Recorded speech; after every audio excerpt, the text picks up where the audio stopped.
Welcome into the Door Report. It is episode 115. It is October 15th, 2021. We are powered by the great folks at Alaco Fine Wood Floors.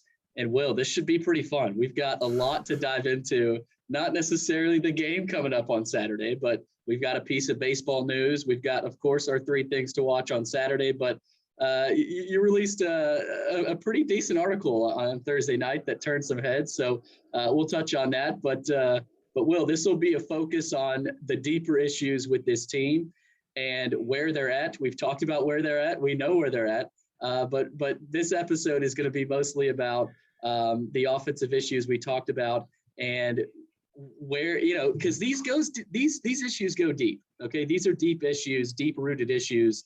And the article addressed a lot of that. So we'll give you your chance to kind of elaborate on it. But man, it's South Carolina week, I guess, huh? It's South Carolina week, I guess. That's a great way to put it. You have basically, I don't know what year it was. I think it was 2015 between Vanderbilt and Tennessee. It was dubbed the Toilet Bowl.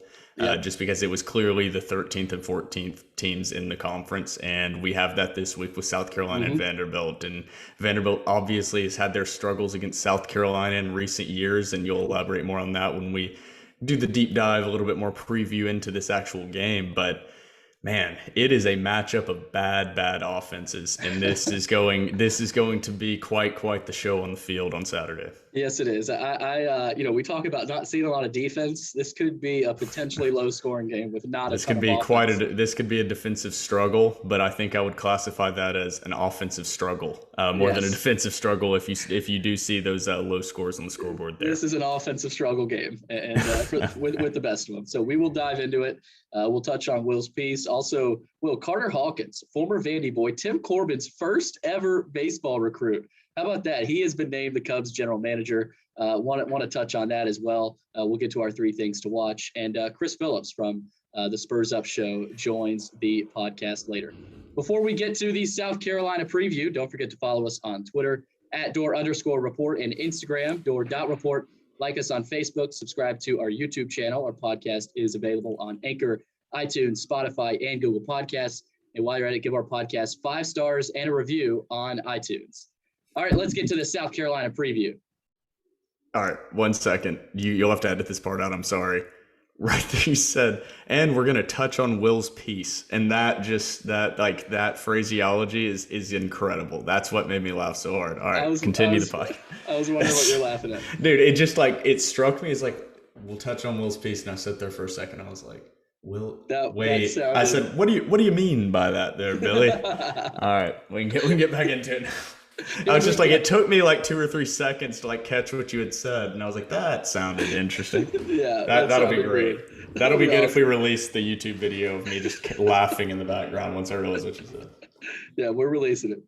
All right. Well, let's dive into it. We will get to the South Carolina preview eventually, but Thursday night was pretty fun. We had built up some steam on Twitter, and we got some fans excited like we usually do. And I think the tweet that led up to it got about 14 quote tweets. We had plenty of comments on it. And well, I mean, I think it was just as big as how we built it up. Now, this necessarily wasn't a breaking news piece by any means, but essentially what this was, we have a source, you had a source, and you dove into it. And that's our job as a Vanderbilt site, a Vanderbilt podcast, and Vanderbilt fans at this point in the season deserved answers. And that was the bottom line. And people have been clamoring for them. And we knew there were deeper issues with this team, and we got a lot of them. And will they likely go a lot deeper than just your article? But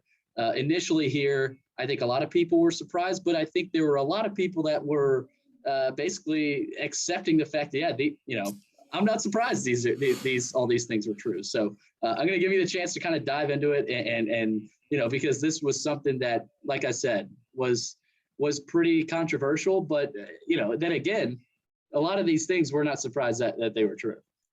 Yeah, there's a lot to get into in this article. And of course, I didn't use every piece of information, every quote from our sources in this article. I used direct quotes from our source and sources, and did not use everything, because there were, if anybody read this article and said this was way too harsh on certain things, boy, you would have loved the original full quotes, which I thought was some of the things were obviously, I'm just going to go through the list here because there's a lot to get into. But number one, I want to address that a lot of the feedback was actually positive. I expected a lot more negative feedback just because you are attacking the core of this team. That I think Vanderbilt fans in general like the players on this team and they like the staff as people, but the team just hasn't been successful. And so the feedback for the most part was pretty positive. But number one, I saw a lot of things saying that our site, me and you, Billy, are looking for clicks, and this is clickbait on a new site. I want everyone out there to know me and Billy don't make money from this. This is not our full-time, like, we don't have a paywall. There is no ulterior motive out there. We enjoy doing this. We're passionate about it. Maybe one day you can accuse us of being clickbait. We are not there. That was not even in my thought writing this article. In my opinion, it would be a disservice to Vanderbilt fans to not write this article. And I think most Vanderbilt fans knew something was going on and know something is going on within that team. This offense should not be as bad as it is. I addressed that as far as statistics are concerned with the talent that they do have. But you can't have everything be positive. Obviously, there are going to be issues within a locker room. If your offense is this bad, if you're 14th in the SEC, 121st out of 130 in offensive production in the entire FBS, have any of these people saying this is just a load of crap, it's a nothing burger, have you ever stepped foot in a locker room? It is almost impossible to unite a locker room on a championship level team. There's going to be dissension, issues with play calling, issues with personnel usage. But when it's on a good team, those things are kind of silenced and very small subsects of a team. When you have a team that is 2-4 with a loss to an FCS program, the production that they've had thus far throughout the year, the outside noise coming in, there is going to be a rift in that locker room. So I kept seeing where people would say, players reached out or a player reached out saying that they don't feel that way about Joey Lynch. I'm like, okay, no shit. It's called a rift. There's a split, meaning that portions of the locker room are a fan of the system that is in place, and there are portions of the locker room that are not. And that would be the definition of a split and tension building. And I think the best way to do this is just kind of go through quotes, because I do want to get your thoughts on this, Billy.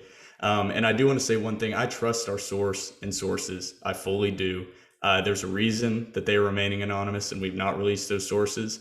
If you knew who the sources were, if I did release, you would say probably shouldn't have released that. So there we go.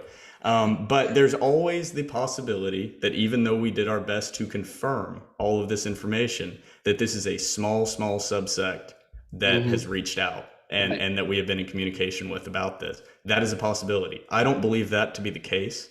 And I trust the source and what I wrote, and I stand behind what I wrote until I am proven wrong. I don't believe I will be proven wrong, but if I am, I will correct the article and adjust what I've said. And so go ahead. We wouldn't have put this out if we didn't think this was a solidified source. Absolutely now, not. The idea of, obviously there are players that disagree, that's obvious. I mean, we know that happens. Like, this is, I expected that. Absolutely. This is not a entire team agreement, but this is something that's going on with this team right now. And this was a source that we trusted. And I wanted to get that out because, it's something that happens in every type of report like this, and you're going to see rifts. So I wanted to just get that out because, we wouldn't have put this out, bottom line, if we didn't trust the source. Absolutely. And I want Vanderbilt football to succeed. I have been at all of the stuff. I was at the UNLV loss. I was at the Temple game in 2014. I was at the UConn win recently. I was at the ETSU loss. I want this team to be successful. I am not this was not put out by our site to stir the pot for no reason. This was put out because there are issues going on that need to be addressed within that locker room, and public pressure is the best way to have this administration and staff address these issues. So that is why we put it out. Now let's get into the article, and I want to hear your thoughts, Billy, because we didn't discuss this in great detail before I released it. So I am actually genuinely curious on your thoughts here.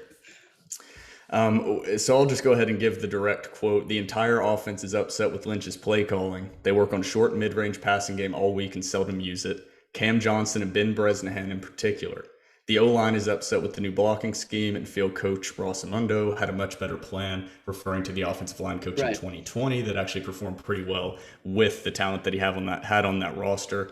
And Billy, this has been our complaint the entire year, and the short and mid-range passing game is non-existent. So this was just basically confirming a lot of things for us. That's why we didn't title this breaking news. It wasn't breaking news. It was a bombshell of the tension growing in the locker room, but there was no breaking news. This was confirmation of issues that you can see from the outside, and now you're getting a deeper understanding of just how deep these problems go.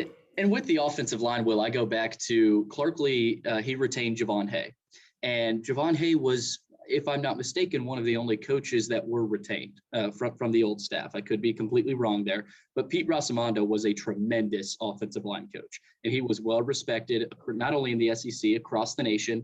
Now, where is he? He's at Will Healy. He's on Will Healy's staff at Charlotte, and that kind of points to the respect that he has across the country. And he could have gone off to a D1 school as well. So with the offensive line there, I go to that issue. And I point a little bit, I'm not saying this is the main issue there, but they loved Pete Rossamondo, that entire group. And I know they returned 3 different offensive linemen. That should, we all thought, we were talking about that as a positive and saying, oh, we got 3 new offensive linemen coming back. This should be a positive for this team. But I think a lot of that is, yes, AJ Blazik is a new coach. He's a new guy. He's a new face from North Dakota State. And he's a good coach. I'm not putting this on AJ Blazik, but for a new coach to come in and completely change everything, that is going to create rifts, and that's going to create challenges. And so I'm with the quote there. I mean, I'm not surprised there are some issues there. Now, that may not be every single offensive lineman, but this happens in every locker room. This happens in every team. And I think that's what the offensive line issues kind of point to, the fact that they had a lot of respect for Rossamondo. Now you get Coach Blazik coming in with his new ideals, and that happens. Yeah, and I mean, the offensive line this year, this is another point, is I was quoting straight from this source and then giving my thoughts on the quote. And I didn't necessarily agree with all of the gripes that were given by our source and sources. And this is one of the cases. I didn't include a lot of this in the article. There was a ton of information in there. I tried to do my best to be objective on all sides. The offensive line this year has been middle of the pack in the SEC. Mm-hmm. We can complain that we have seen pressure, but actual charted pressure, they're a top half performing SEC line in the SEC. So all this garbage about the offensive line, yes, they've had trouble creating holes. They've had trouble finishing in the red zone. But the offensive line is not the reason this offense is not successful. They're not the issue. And maybe it's the scheme and why the offense is so bad, and that's allowing the offensive line to not show their issues. But they're performing middle of the pack right now. And with Vanderbilt where they are, and they've played Georgia and Florida, the two best defensive lines they'll play this entire season. Right. And they've already faced them. Granted, there were 4 out of conference games, but their statistics are not bad. Now, their running game, they haven't been able to open up holes consistently, and the red zone struggled, but the actual pass protection has not been that awful. Yes. The short and mid-range passing game has been something that we've touched on a lot. But moving on in this article, the most shocking quote in this whole article was about Clark Lee and a possible kind of issues that he's having with Joey Lynch and what is happening on Saturdays, as opposed to what they're seeing during the week. And the quote, end quote, Lee is very short with Lynch more and more each week, and Lynch is showing signs of stress to the offense. And I think we saw some of that, Billy, in a press conference when Clark Lee directly said we have to be more creative on offense. We can't just hand off inside zone every time. Right. And that was a pretty shocking comment from a coach. You don't usually see coaches openly criticize the play calling of their offensive coordinator. And I agree with Clark Lee. That was a valid criticism from him, that obviously opponents are recognizing how predictable this play calling is. And so go ahead, Joey, I'll jump in here. Well, with Joey Lynch, I want to point to, again, similar to AJ Blazik, he wasn't necessarily the most proven of offensive coordinators. And you could, Andy Ludwig was a proven offensive coordinator. Right now, this offense, and we talked about it last episode, this offense is performing better than this season. This offense is performing worse. Worse. This offense last season with Andy Ludwig is performing better than this season. That's what I'm trying to say. And we've talked about that. We've talked about that multiple times. And that was something that we learned against ETSU. And we said, okay, there are issues here. There is something going on that we are not aware of, that, we wouldn't be surprised to hear and talking about the rifts. But, Joey Lynch, he was named the quarterback coach. Let's get that through and our heads passing here. game coordinator. Yes, quarterback coach and passing game coordinator. Yes, that's his title coming into Vanderbilt. And David Rye was the offensive coordinator. So I think initially we all should have been, suspicious of things like this when Clark Lee ended up transferring that title over to Joey Lynch. And that, I think we glanced over that and said, okay, whatever that, but that doesn't happen. That doesn't typically happen, especially that close to, I think that was before the ETSU game or maybe after, leading up to the ETSU game. That was when it happened. So but apparently, he made the switch right after the first week of fall camp, and that's not a good sign. So I think a lot of this is, yes, Joey Lynch has struggled with his new role as expected. I mean, he came in here expecting to be the quarterback coach and passing game coordinator, not necessarily calling the plays. But you haven't seen any creativity, and that's what we've been hankering for the past 3, 4, 5 weeks, ever since that ETSU game. So for me, Will, that's another quote that I look at and I say, no surprise. I mean, that's not, that's not a shocker. And I think oftentimes the head coach and the offensive coordinator they're meeting every day and they're talking, but you can understand that type of quote from Clark Lee. But again, I don't think a lot of us expected to see something like that from Clark Lee. So I'm with that quote, and I think a lot of Vandy fans weren't necessarily surprised to hear that. But for Joey Lynch, man, I mean, yes, he's in a tough spot, but boy, the way this offense is played, it's making him seem like he doesn't have any experience calling plays. That's what I think has shocked a lot of Vandy fans. Yeah, I think if Clark Lee could go back and do it all over again, he would hire an experienced offensive coordinator, because this entire staff is inexperienced, and he hired a NFL wide receiver. Yes. Ranks, and he hired Joey Lynch, who had 1 year of experience as an offensive coordinator at Colorado State. And that, for a former defensive coordinator who's moving into his first head coaching role at an SEC program, there's a reason you don't see that. And there's a reason you don't see offensive coordinators move from a program like Colorado State to Vanderbilt or any other. Really, SEC is specifically different, but just Power 5 in general, because the coaching and schemes and talent and athletes, and it's a whole different ball game. Week in, week out, it is a whole different ball game than playing a one-off game, because teams can adjust to what you were doing a lot better. You have the best defensive minds in all of football in the SEC, and that's obviously going to create issues for you.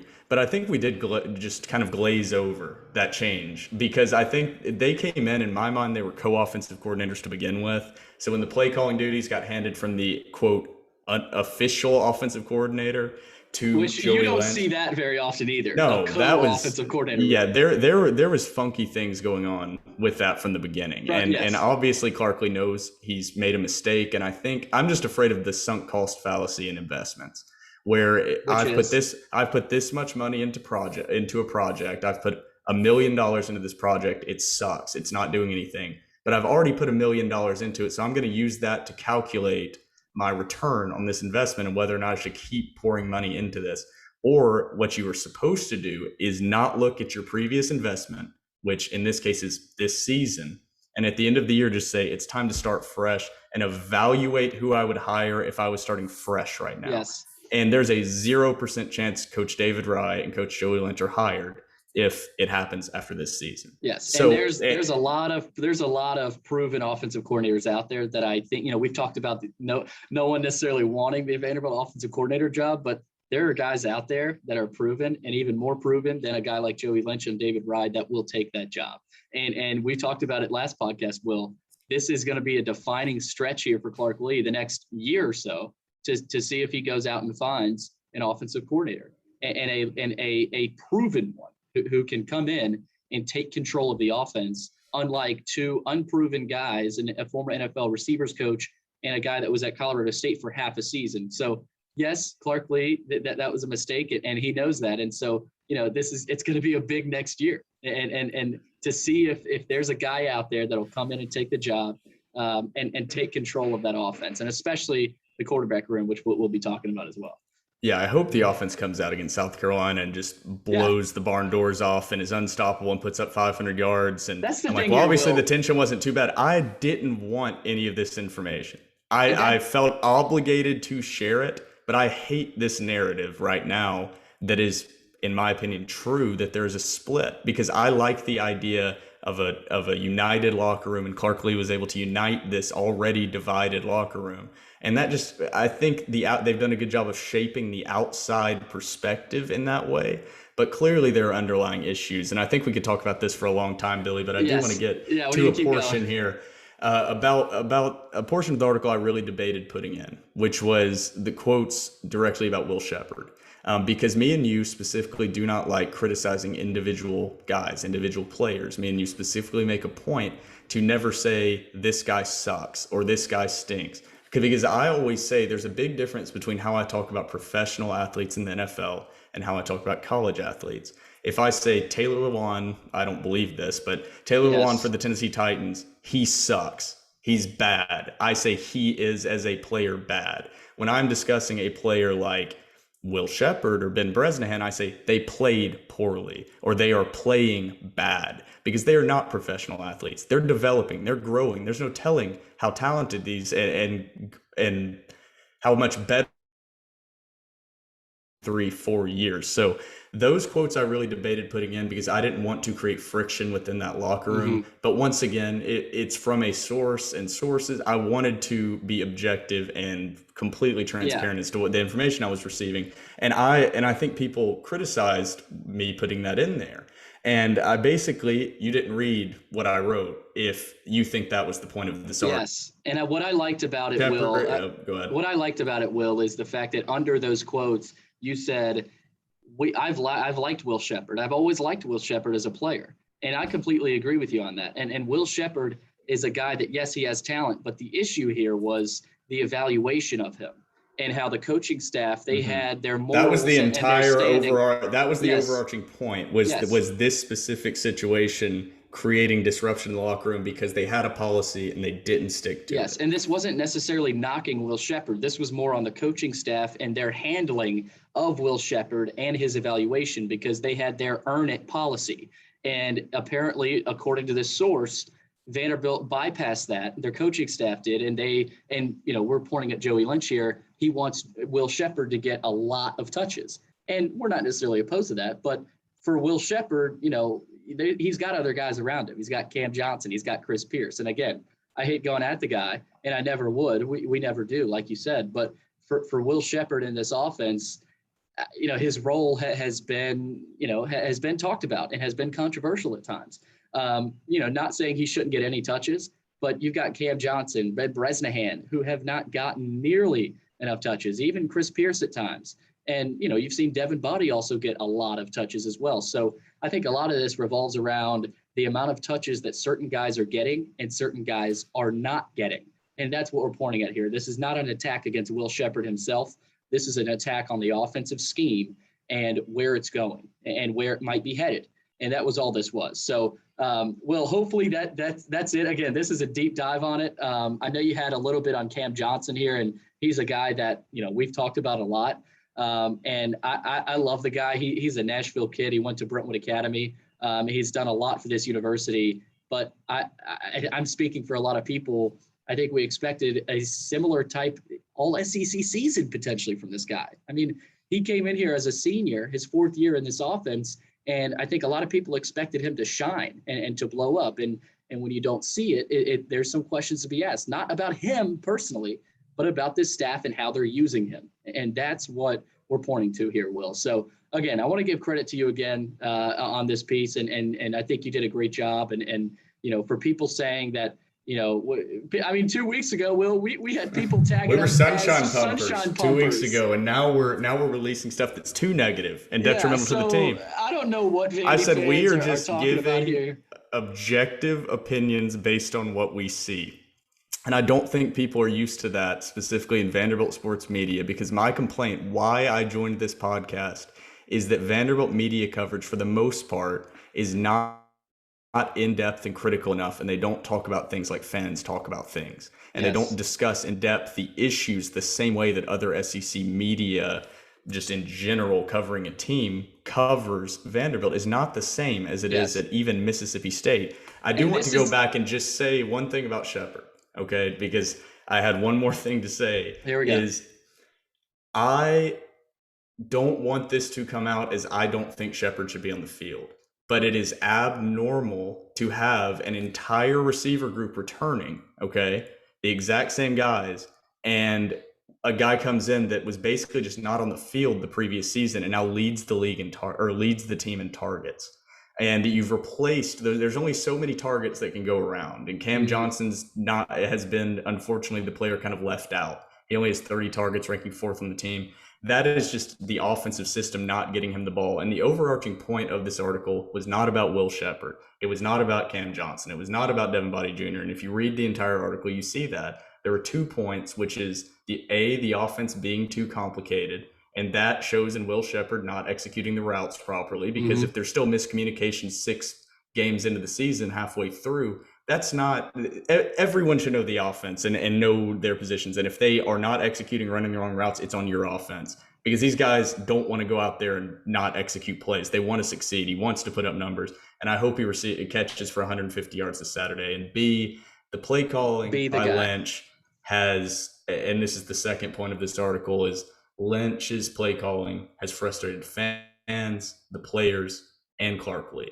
And I think that is the biggest thing of this article, is it confirmed what we have been talking about, which is the gripes about his bad offensive play calling, complacent offensive game plan, lack of imagination and creativity. It's not just us on the outside. Players feel it, coaches feel it, everyone feels it. So those were the 2 overarching points. And if people want to pick and cherry pick different quotes of what the source said, that is not what the source was getting at. That's not what the sources were getting at. And that's not what I was getting at in the article. So I'm glad we got to do a deep dive into that before we went into the South Carolina game. Yes, and Will, these are the answers. These are only some of the answers that Vandy fans needed at this point in the season. Vanderbilt fans were looking for answers. They're saying, what's wrong with this offense? What's wrong with the communication and the organization? Well, there's a lot wrong. And we want to point that out. We want to help fans. This is a podcast by Vanderbilt fans for Vanderbilt fans. And we are for the fans. We want to help the fans as much as we can. You stole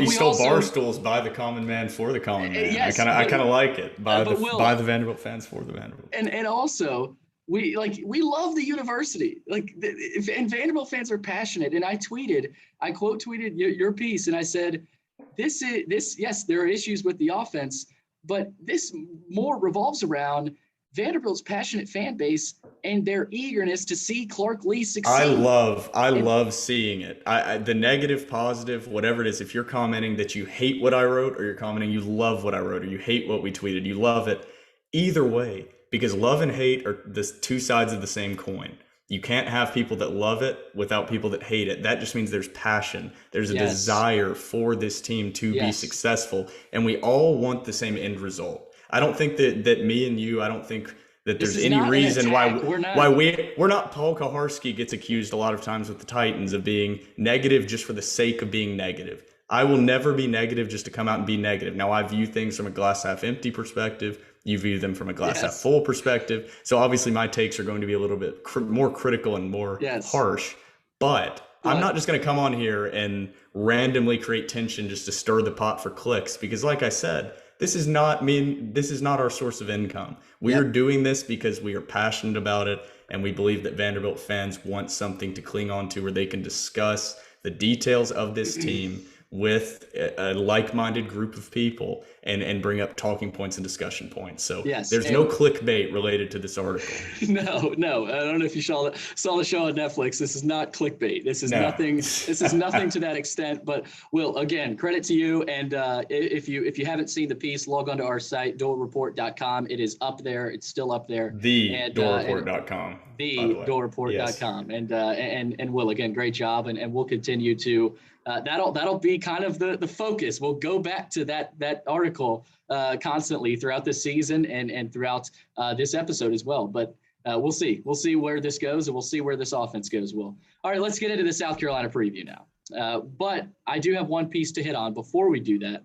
Carter Hawkins, Will. There's some baseball piece. And I don't know how deeply you've looked into this story, but it's an awesome story.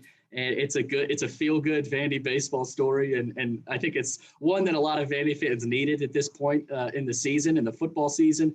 But Carter Hawkins, he was Tim Corbin's first ever baseball recruit back in 2002. Now he's the general manager of the Chicago Cubs, and it's an incredible story. He played catcher at Vandy from 04 to 07. He ended up working in the Indians office, front office for 14 years before joining Chicago, and he earned it, Will. And I tweeted out the Vandy boys family runs deep, and boy, do they. They've got 3 guys in the postseason right now, Dansby Swanson, Walker Buehler, and David Price. And now you see Corbin's first ever recruit. I love it. And it's something, it just keeps reminding you, Vandy boys they're a powerful brand and they keep growing. So I wanted to get that out before we dive into the preview. The tentacles of Vanderbilt baseball and the Vandy boys are everywhere. It's amazing to see what Tim Corbin has done. He is, I say this and people kind of scoff, but he's turned Vanderbilt into the Alabama of college baseball. Yes. They basically are the university that you discuss as having so many major league players and so much broad reach as far as influence on the major league game. It's the cool place. It's crazy to think about what Tim Corbin has been able to do there. And the program was never bad, but it certainly was nothing even remotely close. And it just gives you a little bit of hope. Obviously, college baseball is much, much different than college football or college basketball, but it can be done. It can be done if you get the right people in with the right support at the right time. It can be done at Vanderbilt just like it can be done anywhere across the country. So pointing to that as a path to success, I don't think football will ever be able to get to that level. But pointing to that kind of, and I think that's what Clark Lee is trying to do. Has it been successful so far? Absolutely not. But you can see the path he is trying to travel alongside what Tim Corbin has done. Yes, and I think his relationship with Corbin, it can't do anything else but help that program. And we'll see. Clark's got a long road ahead, just like Tim Corbin did. I mean, he didn't.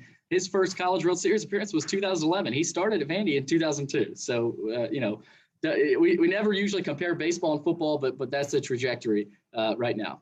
Well, let's preview South Carolina.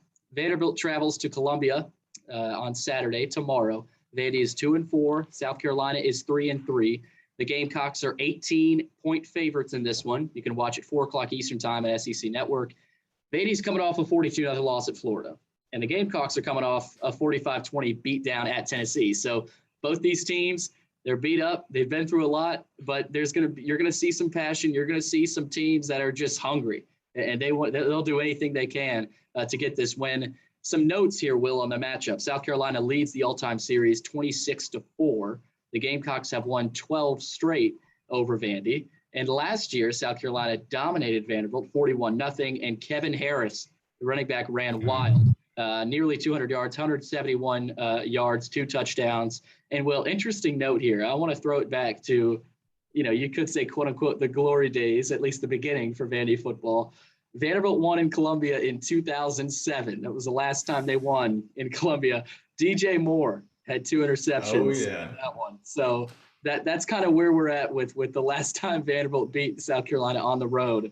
If Mahoney or Jerkins or one of those guys could have a performance like DJ Moore, we'll see what could happen. But, Will, I want to point to last week for South Carolina. We'll dive into it. But South Carolina gave up 472 yards of offense.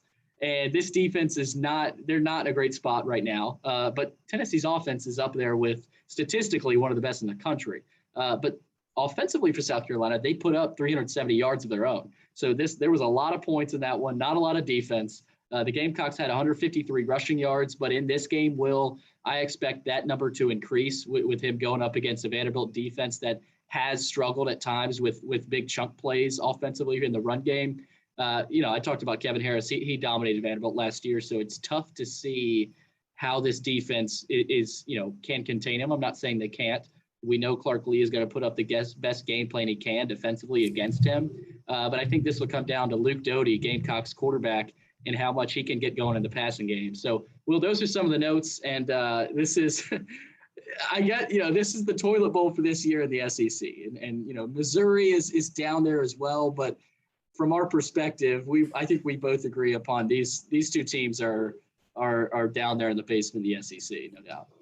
I mean, it's undeniable. Just every statistical category they are bottom of the SEC in a tier of their own. I mean, the battle of the bad, the toilet bowl, whatever you want to call it. You've got the 2 worst offenses in the conference by a lot. I mean, only 2 offenses. They're the only 2 offenses in the conference with below a 40% success rate and they're sitting at 37% for South Carolina and 33%/34% for Vandy. So success rate is successful plays that gain yardage and are executed well. And that's a very low number. I mean, it's crazy how low. Vanderbilt's averaging 309 yards per game. South Carolina, 331, 14th and 13th. Passing yards per game, 195 for Vanderbilt, they're 14th. Rush yards per game for Vanderbilt, they're 12th with 113.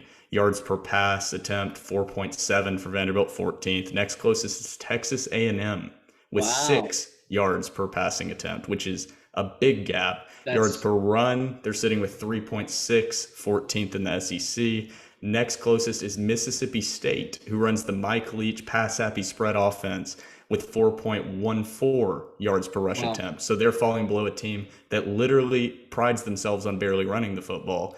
And Vandy's yards per play, which is the key issue that came out against Florida, and the idea of Vanderbilt at one point had run 70 plays with 0 points versus Florida, who had run 48, and they had 42 points on the scoreboard. That's crazy. Vanderbilt's only averaging 4.28 yards per play, 14th in the SEC. South Carolina's not much better. They're 13th, averaging 5.17, but still almost a yard per play better. South Carolina runs a lot of that quick yardage passing game type stuff. So like you said, their quarterback there, Doty, it's going to come down to his decision making, and it's going to come down when we get to our things to watch and key things to watch throughout the game.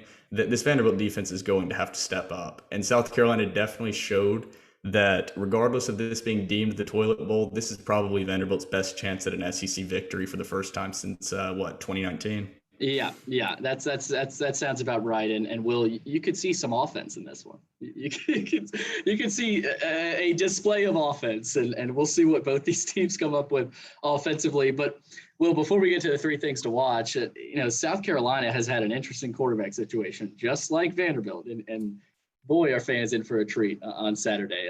We're not getting to that at all, but the thing about South Carolina, Will, is they started with a grad assistant coach as their quarterback for the first year. Now they have a healthy Luke Doty, so that's the key. And we'll get to our 3 things to watch here, but that's going to be interesting to watch as well.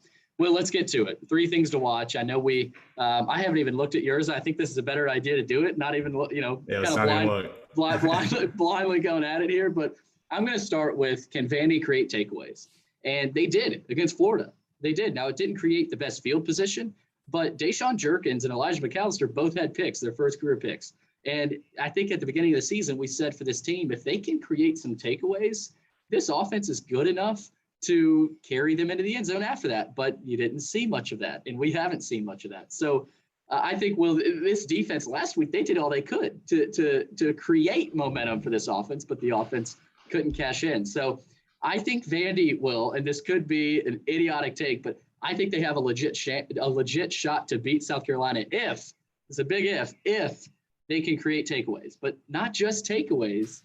The offense must carry that momentum over, given to them by the defense. And that has been Coach Lee's talking point, complementary football. And we hear about that a lot as coach speak, but that reigns true with this team. I mean, they have yet to play 4 quarters of complementary football. And if they can this weekend, South Carolina is beatable. And I think they've got a shot. But again, there's a lot of ifs there. So, Will, if they can create takeaways by anyone, I don't care who it is, if Ethan Barr can find an interception, if Judy Lawley, anybody, Alan George goes in there, if they can create any sort of takeaways and, kind of push the offense in the back a little bit and say, hey, let's get going, I think they have a shot. But again, that's a big if. So that's my number 1. Can Vandy create takeaways? You said Vandy has a shot against South Carolina there, Billy. We didn't even touch on this. That line, the fact South Carolina, I believe right now, they're sitting at a 19.5 point favorite. South Carolina should not be a 19.5 point favorite over an FCS program. They are awful. And Vandy's bad. They're awful. They're both bad. It's just the name Vanderbilt having the cachet this year because they lost to ETSU in week 1. South Carolina has been equally as bad. Okay. They've been just as bad. Yeah, they have been just as bad as Vanderbilt. So I just want to put that out there before I get into my key one. And key one is creating pressure and disruption. They haven't done it all season, but South Carolina is an opportunity for that defensive line to redeem itself in a winnable SEC game. South Carolina leads the SEC in negative plays with 43. For example, as much as Vanderbilt's offense has struggled, they're actually sixth in the SEC with 31. They also have the second highest sack percentage, only behind Tennessee. By the way, hammer Ole Miss, hammer it. It is Hammer. the dumbest. It is Toddy, the toddy. dumbest. It is the dumbest Vegas line. I will go on record right now. What is that? What's that line?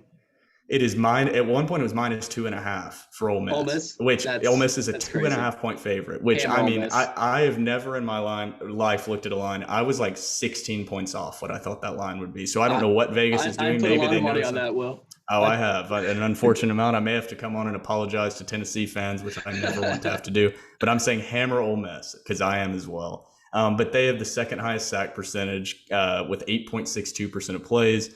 And Vanderbilt's also not terrible there. When I dug into this, I was actually shocked at a lot of the statistics related to pressure and sacks for Vanderbilt. Vanderbilt's actually ranked sixth in the conference, 4.4%. So this defensive line, even though they had no sacks last week against Florida, they did play a little bit better, I would say. And they have an opportunity this week to prove that they are not as bad as they have shown throughout this year, and that they can live up to those expectations that we had going into the season.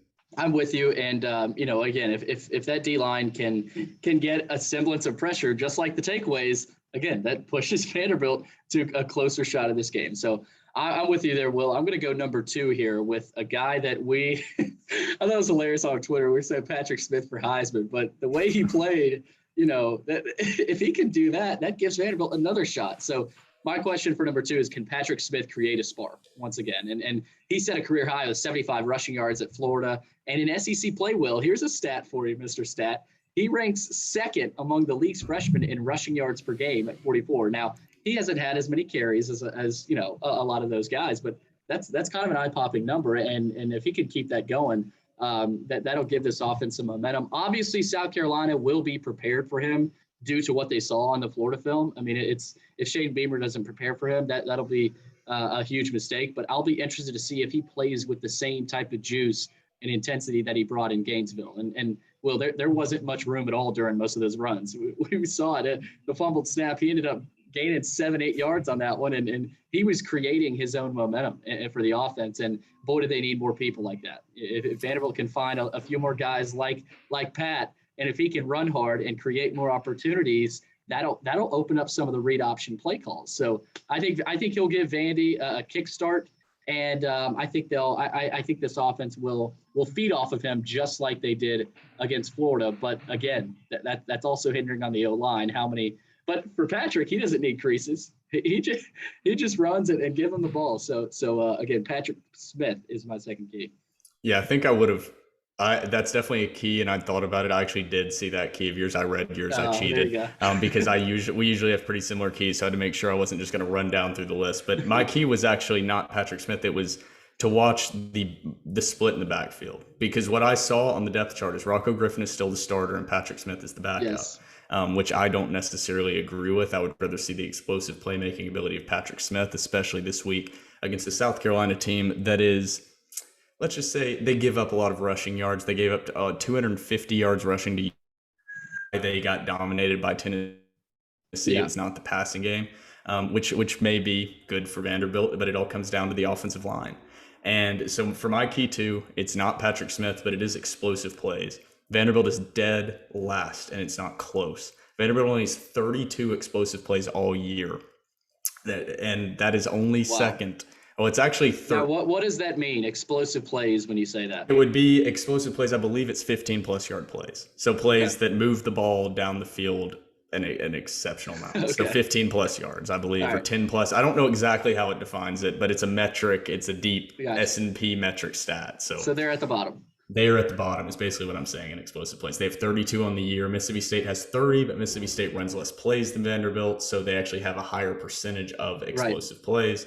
And this also goes into the first quarter, and these have to happen early. Vanderbilt is averaging 69 yards per game in the first quarter. Nice. But there are only 4 other teams in the SEC under 100 yards per game in the first quarter, and there's none below 80. That is Wow. crazy to think about how poorly this offense has performed. If you thought the stats I was reading off were bad for the entire game, you should go on to secstatcat.com and dig into those first quarter stats because my God, it's amazing. Because the offense in quarters 2 and 3 and 4 isn't good by any stretch, but they're not that bad. Where it all comes down to is Vanderbilt digs a hole in that first quarter and they can't get out of it. It happened against ETSU. They dug out of it against UConn and Colorado State.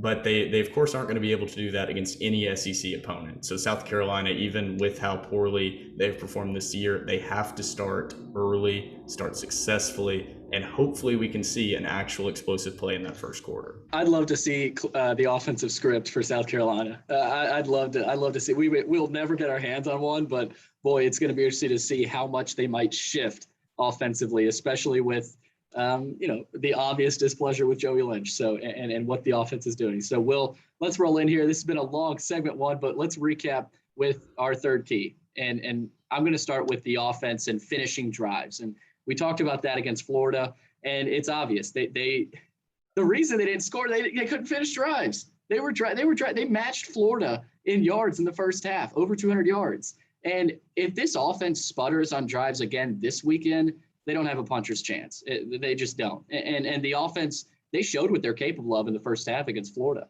We know what they're capable of. And, but for them to go out there and do it, that's a whole nother step. So, and again, they matched Florida's yards in the first half. I think most Vandy fans would love to see a lot more creativity. This is obvious from Joey Lynch on offense, especially in scoring position. You can't be relying on Joseph Bulovas to make kicks against an SEC team. That's not going to win you games in this conference. I'm not saying that as a slight to Joseph Bulovas. We love the guy. He's big like Joe. But touchdowns are what you need in this conference, and not field goals. Now, touchdowns are what you need against Florida, Georgia, Tennessee, Ole Miss, but I think they could squeak by with a couple Bulovas field goals. But in the fourth quarter, you got to score touchdowns. You have to. And there can't be any conservativeness with this offense. There just can't. So with that being said, Bulovas also has to hit field goals, but you can't be relying on that. You can't be, okay, we'll set Joe up for a field goal here, but that sets you behind the 8 ball. So, Will, can this offense finish drives? I don't have the answers. You don't have the answers. I don't know if anyone does, but bottom line is, Will, they need to have a guy step up and make a play.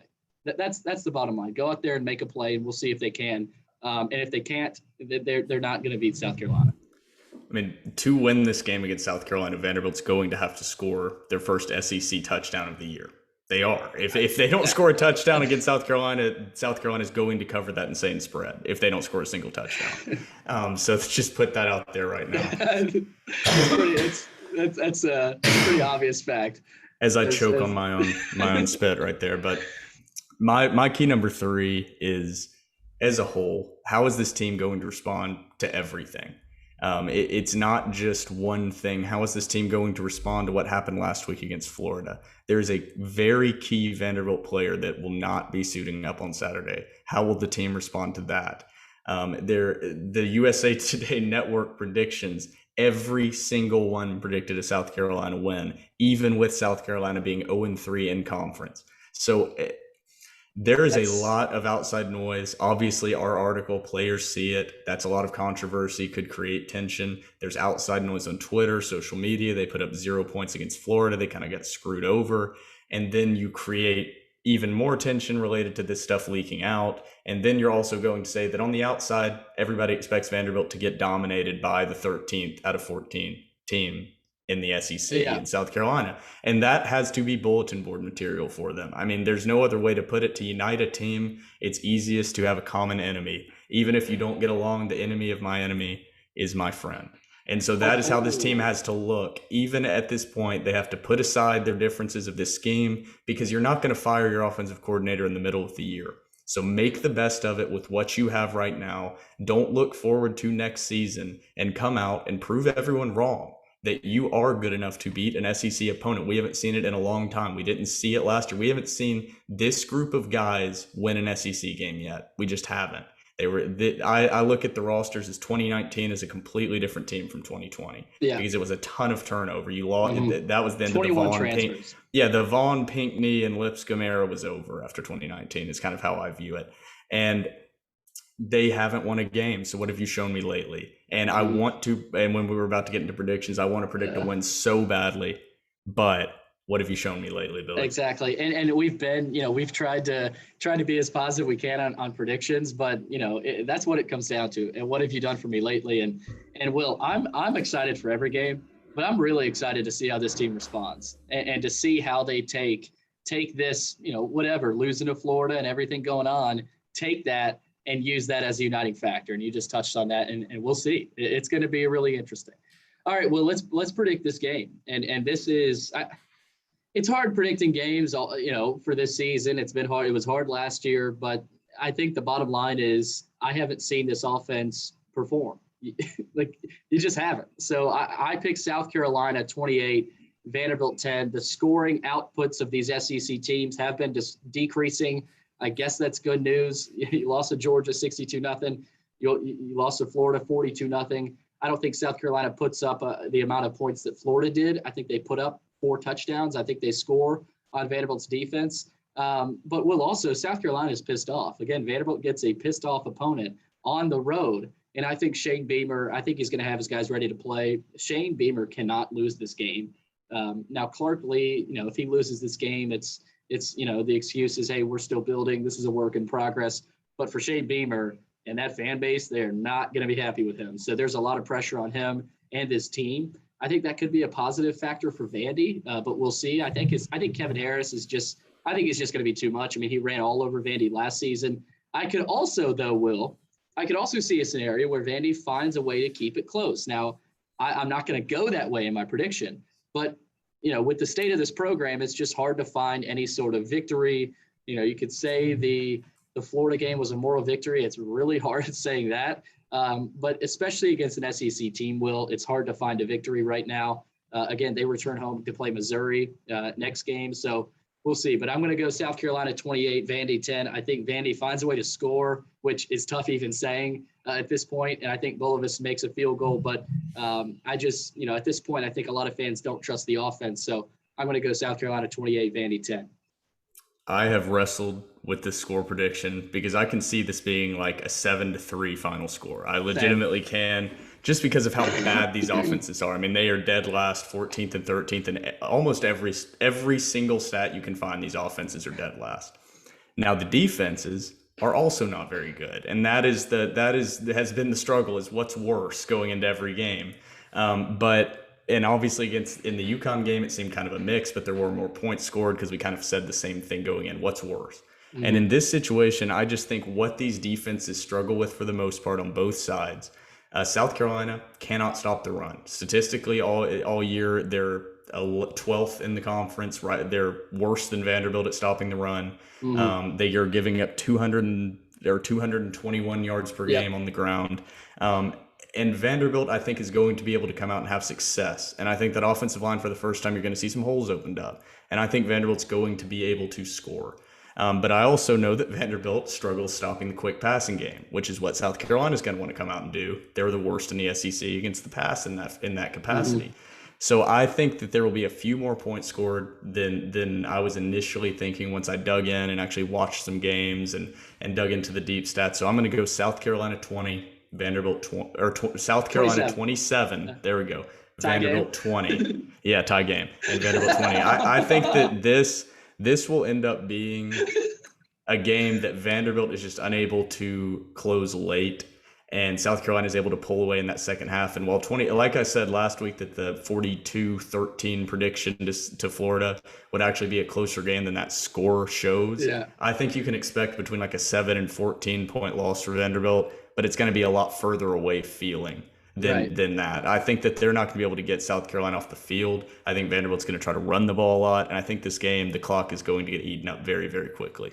And we'll see. Will, I'm also interested to see what happens in the fourth quarter. Where's Vanderbilt? Where's the scoreboard? But also, how quick can they start off? And there's so many keys. I mean, we separate 3 keys at the beginning of this pod, but there's so many keys with this team right now. But there you have it.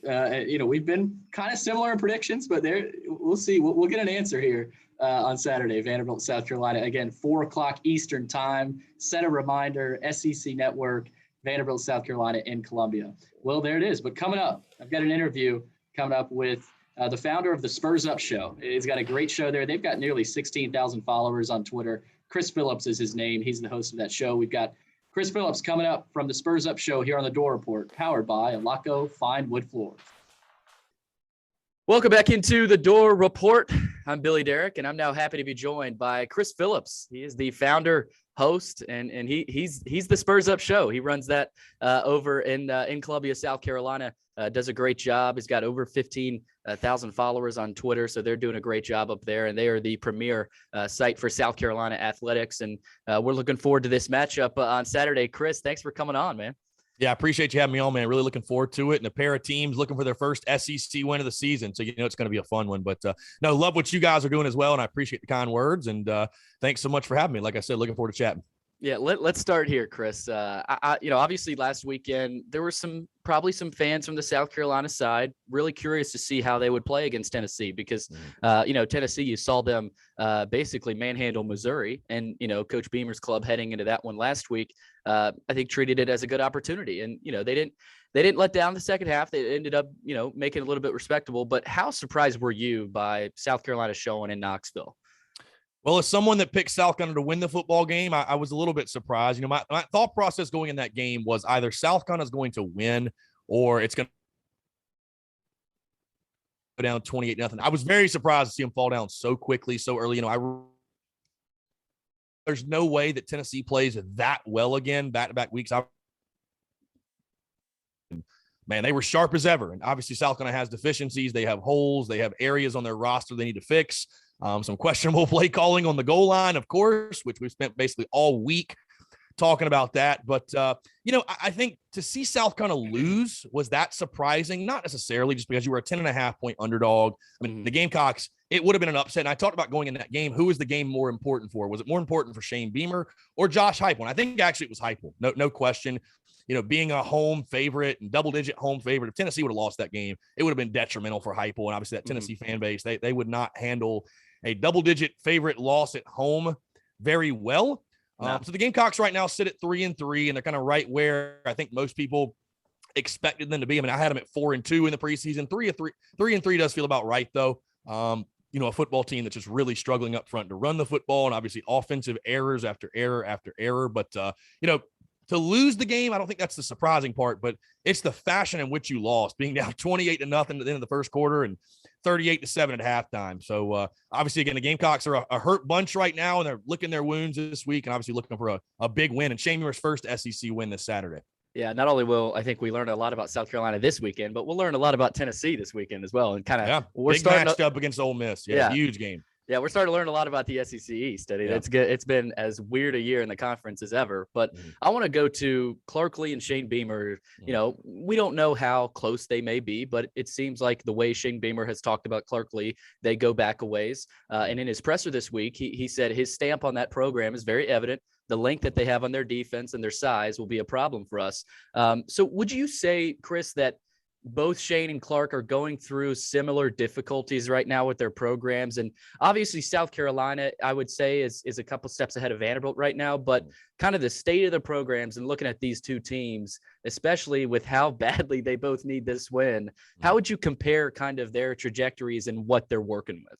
Well, obviously Vandy is a unique challenge, right? I think you certainly would obviously attest to that, but when you got a pair of first-year head coaches, I mean, they're facing, I think, very similar difficulties in regards to, like, it's a bunch of guys that aren't yours. You didn't recruit them. You're really what year one is about, in my opinion. This is what I've been preaching really all preseason, all off season, all fall camp, and all season still is year one. We all care about the record, and winning games is very important, but it's more about laying the foundation, laying the groundwork. I hate to call it year zero or the season's a wash, but whether you go 7-5 versus 5-7, that's not an indictment or, a verification that, the program's headed on this trajectory, whatever. The goal of year one, in my opinion, for both Shane Beamer, Clark Lee, every first-year head coach, obviously when you hire a new head football coach, there's optimism, there's a new energy. Obviously, Shane Beamer reflected that tremendously over the preseason. I said, again, the number one goal for Shane Beamer, get to next preseason with the same positive energy and momentum, no matter what the record is. Hey, you can go 4-8 and still have that positive energy momentum. When recruiting falls off, that's when you got to worry. So as long as they can keep doing that. But again, Vandy's its own unique challenge. I think we both agree South Carolina is definitely ahead of Vanderbilt a couple of steps. But yeah, I think it all starts with recruiting and Jimmy's and Joe's, and obviously laying the foundation of your program, instilling that new culture. Of course, South, kind of what they dealt with the fallout that was Will Muschamp, and you really saw the cracks in the armor, if you will, of what the culture was behind closed doors and just how imperfect that was. So I think Shane's done an incredible job. I mean, Clark Lee, for the hand he's been dealt, I think he's done a pretty fair job. I know it's been a really rough go for you guys in SEC play, but yeah, when you got a pair of first-year head coaches, it's a very similar challenge, I think, for them all. South Carolina's its own unique job. Vandy's its own unique job. Hey, Tennessee's its own unique job with Josh Heupel. But right.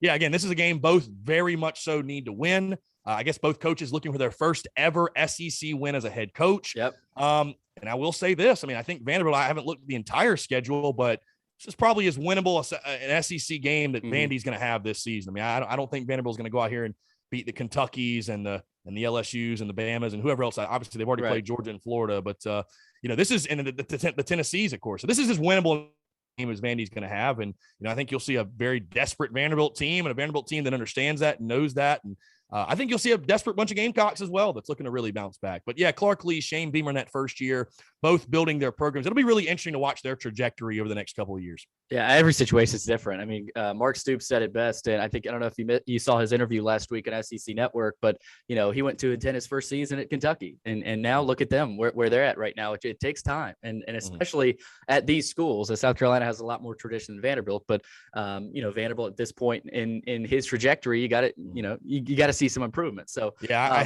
hate to be so complimentary of Kentucky, but you just really have to tip your cap, man. I mean, you got to give him credit. Mark Stoops has done an incredible job, and obviously Kentucky's been a thorn in the side of the Gamecocks, but I mean, you've really just got to tip your cap, man. They've given Stoops time, and I think there were people early on that definitely wanted him fired, but they stuck the course. And maybe Kentucky's not going to the playoff, which, hey, if they beat Georgia though, they might be. But realistically, Stoops has built an incredible program, and a program I think many of us never would have envisioned Kentucky being what they are today. Yeah. So they expect they expect to win those games now. Ready for them to come back to earth. I can tell you that much. So. Well, we'll have to see about that. But the Gamecock offense, Chris, they put up 370 yards of total offense against Tennessee, which is a great number. And the quarterback situation has been interesting to monitor. I think before the season, if you were to look at it where it is right now, you may look at it a little bit positively, because of how this has gone. So what can you tell us about that quarterback situation, but more specifically, Luke Doty and his progression as the leader of the offense? Yeah, I mean, I think, listen, Luke Doty's just a young signal caller who's figuring out. The thing I like that Luke Doty is doing, and again, the starting quarterback's always going to get criticism and, insults hurled his way, and people, the backup quarterback's the most popular guy on campus. And obviously his injury that happened in the preseason, that foot injury. Zeb Nolan, you're talking about? Zeb Nolan, yes. The story of Zeb. Wake me up when September ends. I mean, Zeb did well in a fill-in role, but I think no doubt Luke Doty is this team's best option. He's QB1. He's the leader of this football team. I don't think there's any debate there.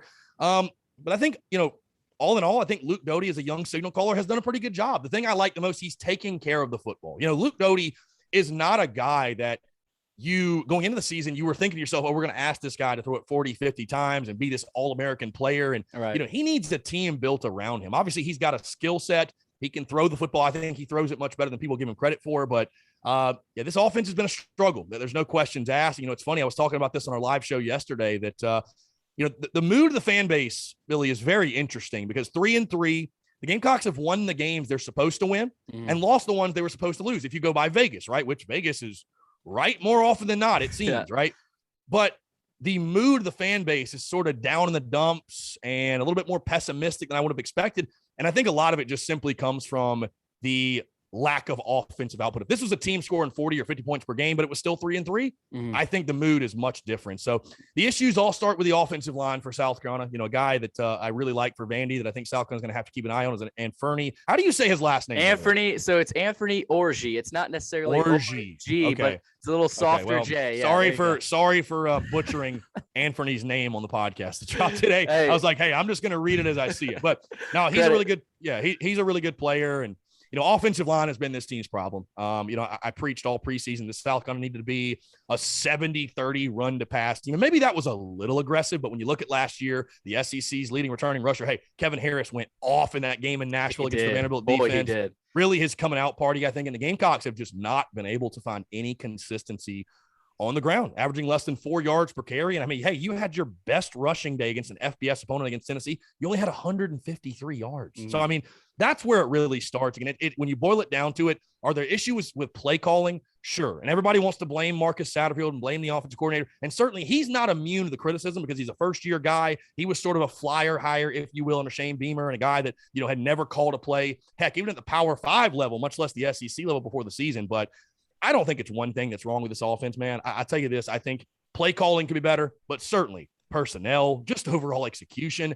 And you got to go find some playmakers. You just do not have a plethora of playmakers around Luke Doty, especially if you can't run the football and you can't take advantage of Kevin Harris and Marshawn Lloyd and Zaquandre White and Juju McDowell.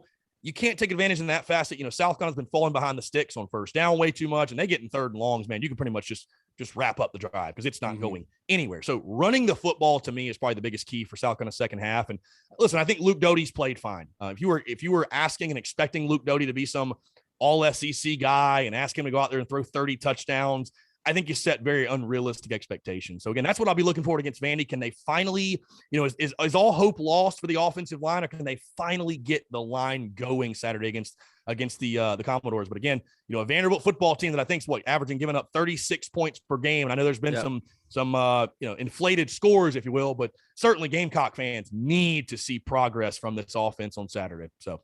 And South Carolina, historically, they've dominated Vanderbilt. There's right. No way around it. Vandy hasn't beaten the Gamecocks since 2008.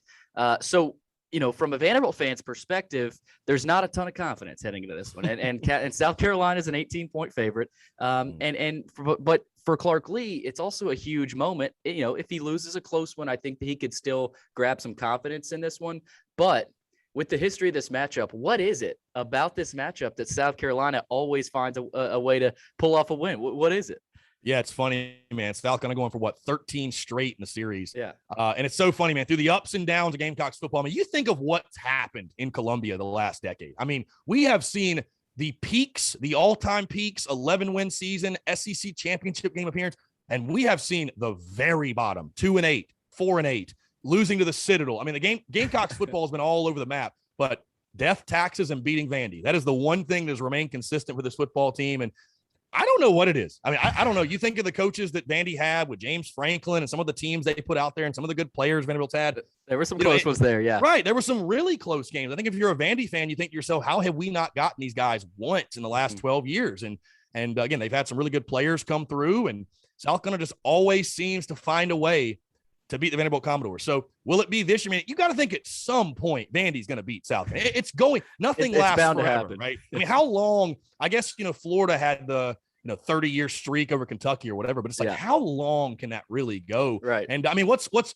even more baffling, Billy, in that stretch, we're talking about a Gamecocks football team that lost 5 straight to Kentucky, but still never lost to Vandy. Never lost to Vandy. So I don't know what it is. That tells you everything you need to know. Which though, I'll tell you this though, man, which makes the attitude going into this football game from Gamecock fans this week, which makes it even more puzzling to me. I understand things have not gone perfectly. South Carolina's 0-3 in SEC play. They've lost to Kentucky. They've lost to Tennessee. I get what's happened, but yeah, if you're a Gamecock fan, you have to feel confident. It's like, dude, no matter what has happened over the last decade plus, we found a way to beat Vandy. So you'd think, like you said, at home, it's homecoming. The fair's in town. You're an 18-point favorite.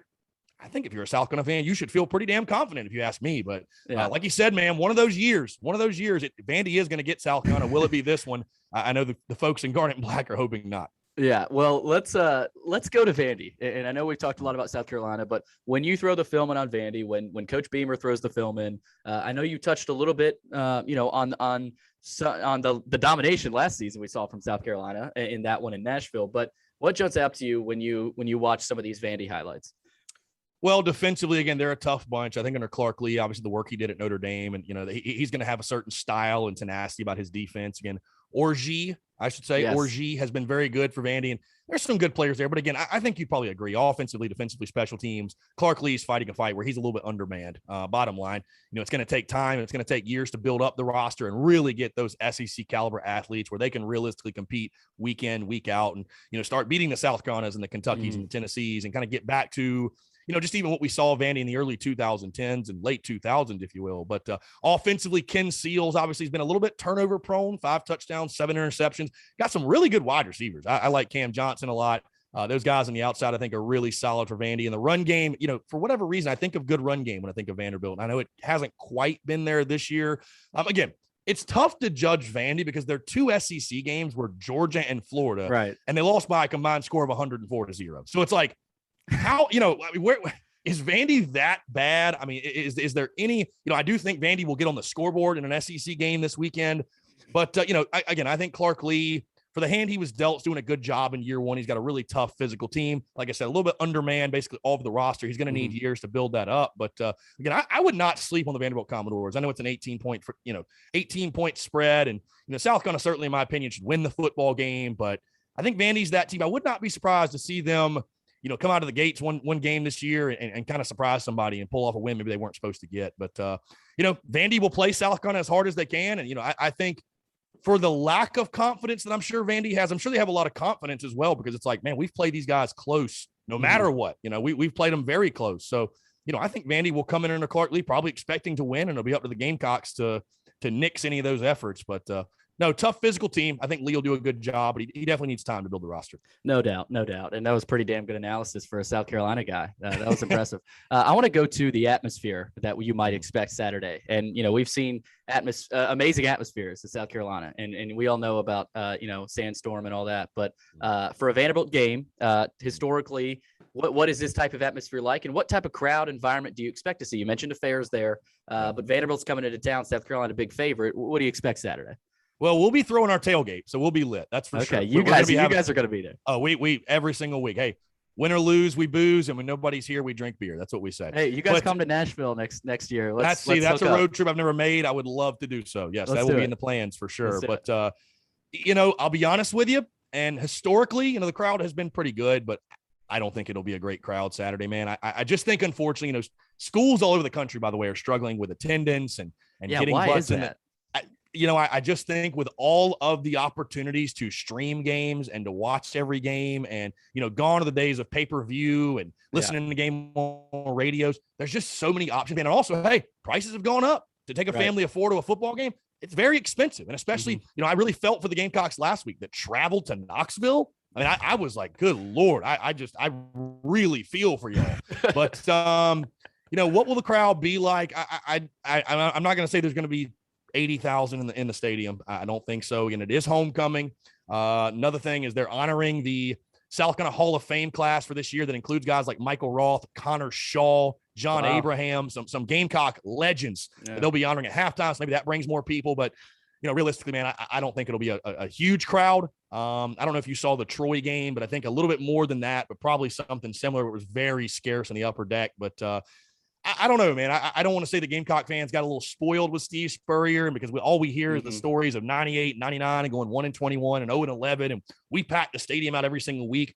That's just not the case anymore. And dude, even the elites are struggling packing the stadium. So, I think those that are there will be rowdy. They'll be raucous, but I think this is just a Gamecocks fan base, man, that is just so desperate for something good to happen. And, I'm very cautious always to pile on the fan base because this fan base has been beaten, battered, bruised.